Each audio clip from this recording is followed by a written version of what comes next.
అంటే నీ పెళ్లి ఎప్పుడు అవుతుంది నేను డిసైడ్ చేస్తాను.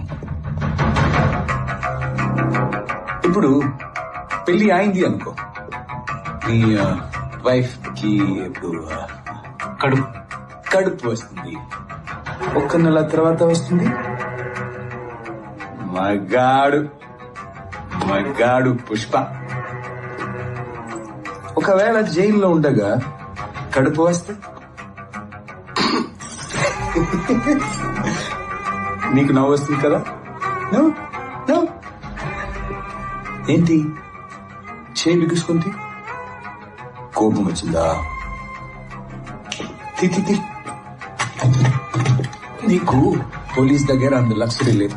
ఓపెన్ చేయమా, ఓపెన్ చేయి.